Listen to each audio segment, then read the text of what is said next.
نن اتفاق نه پکې داسې جمعه رااله چې سبا روزه شروع کیږي. د دې متعلق څه ضروری خبره ستاسو په مخ کې عرض کوم دي. دا الله مهرباني ده عزیزانو، تاسو وایږئ 13 جمعه ما تاسو ته ویلو چې 15 ارکان دي د اسلام. 15 په دې 15 ارکانو کې یو رکن چې ده هغه روزه هم ده. او په دې 15 واړو ارکانو کې دا روزه بیا اهم رکن ده. الله پاک دې مونږ او تاسو ټول ته توفیق راکړي د صحیح روزې نیو، پکې د عبادت کولو، د منهیاتونه د بچاو توفیق دې خدای مونږ ټول ته نصیب وفرمایي. عزیزانو، اول باس پدې دی چې د دې میاشتې نوم الله په قران کې رمضان اغسته دی. رمز په عربي کې سوزش ته وایي، سوزول. که تاسو خیال وکړئ د فارسی کې یو شعر دی، میان عاشق و معشوق رمز است، کرام کاتبین را هم خبر نیست.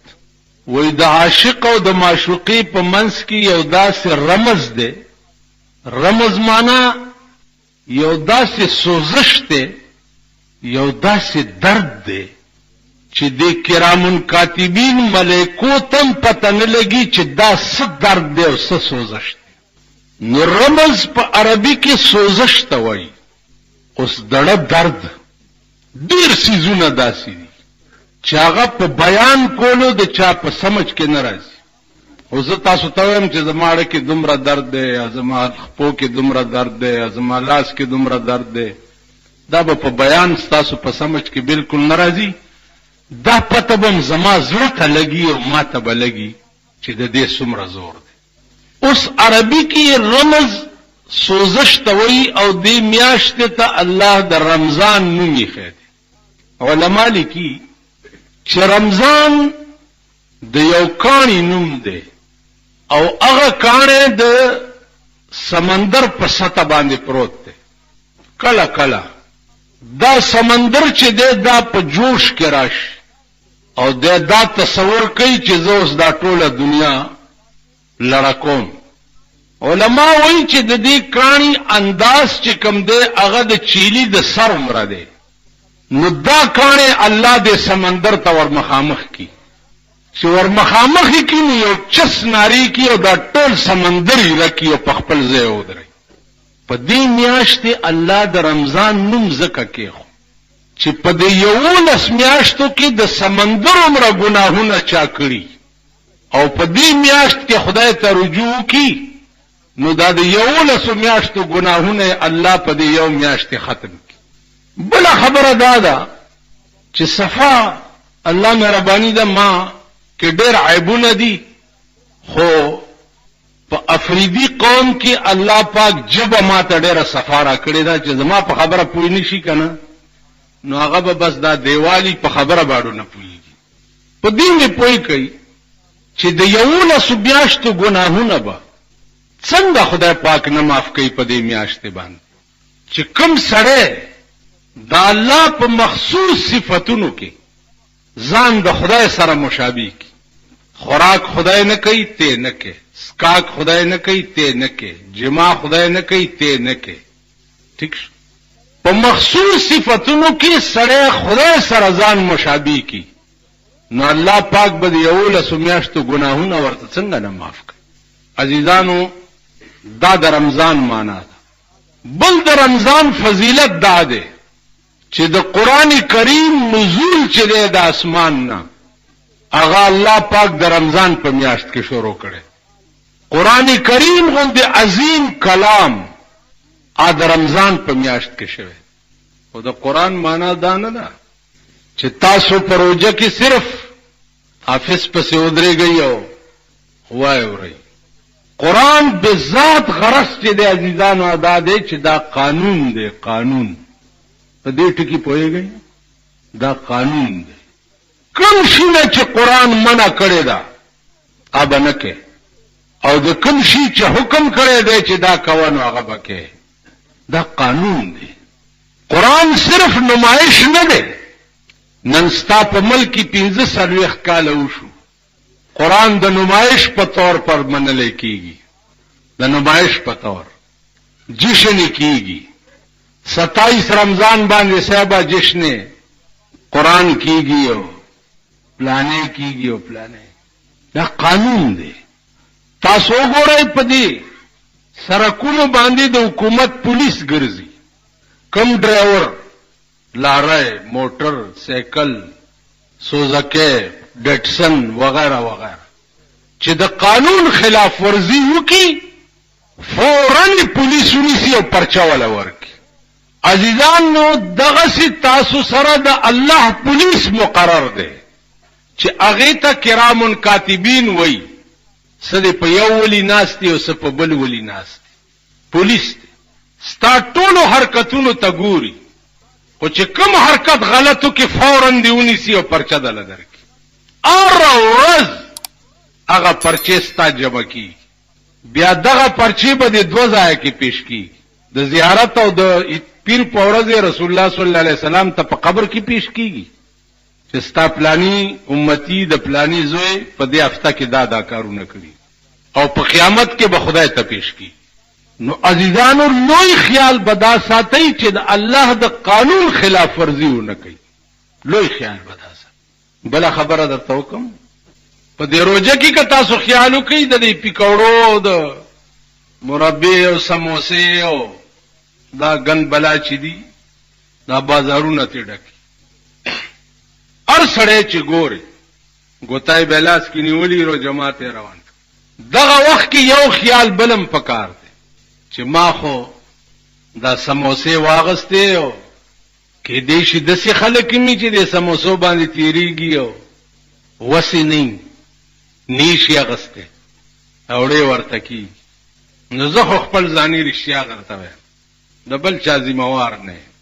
زه خپل ځاني کلونه وشو چې ما نه یادېږي چې ما پروژه کې دا اهتمام کړی چې رو جماعتي له سموسې والا او پکوړې والا او پلانې والا او پلانې والا بس خو چای باندې یو پیاله، ځکه چې دا خو نشي کولای چې د ټولو غریب دنیا غریبانو باندې ته سموسې تقسیم کړي. لیکن دا خو کولای شي کنه چې د دنیا غریبانو کې بعضې سموسې باندې شي خوړې، نو زم نه خورم. دا خو کولای شي زم نه خورم. بل دا چې په علاقه او محله او گاون کې با دا خیال کوي چې اسنه چې د چا پښمنه نه د چا ماخامه خواري، که په یو محله او یو علاقه او یو کلی کې یو ماخامه او پښمنه د چا خوار شو، الله به په ټوله محله او ټوله علاقه جهنم ته بوزي.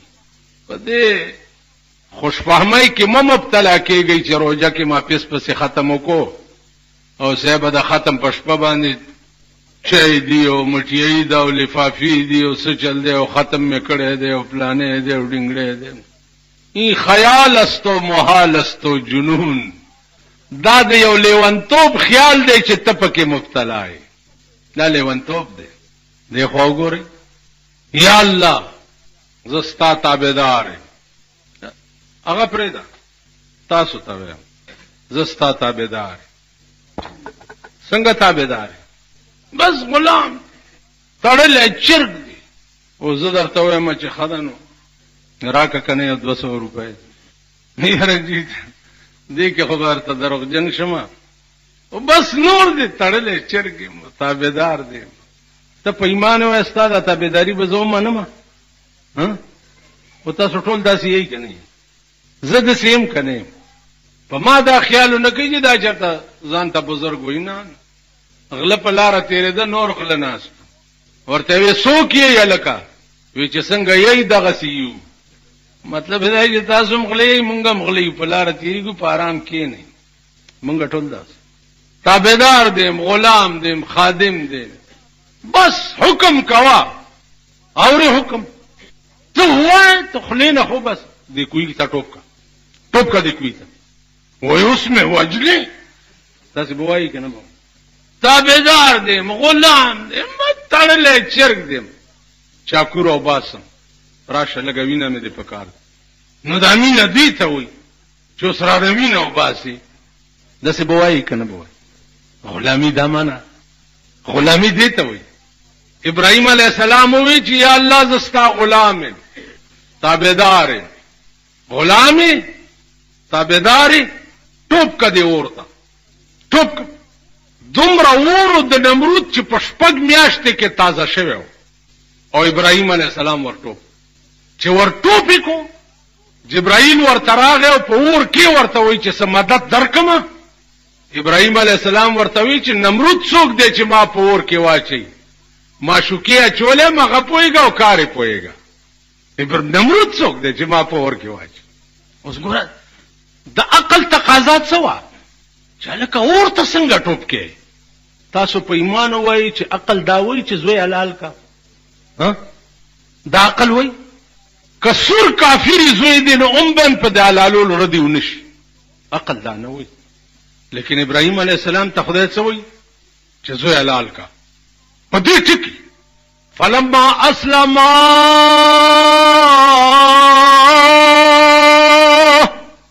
وتله للجبين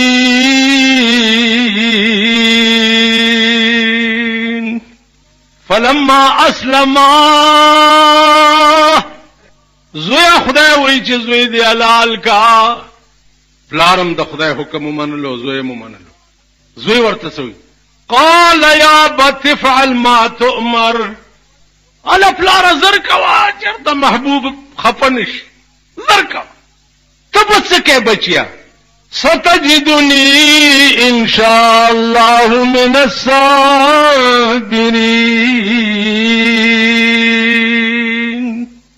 وبګوره پلار چې زبستا د چړې لاندې صبر کوم تبه ملاله زبغاګنه مغه شو کنه تابعدار دی ته وي جبرائیل ورته امداد درک ته څوک چې ته مال امداد ما شوکیا چولې ما پويګو کار چا زما په سوځه رضا ټیک فورا اورته حکم وش یا نار کونی بردم و سلاما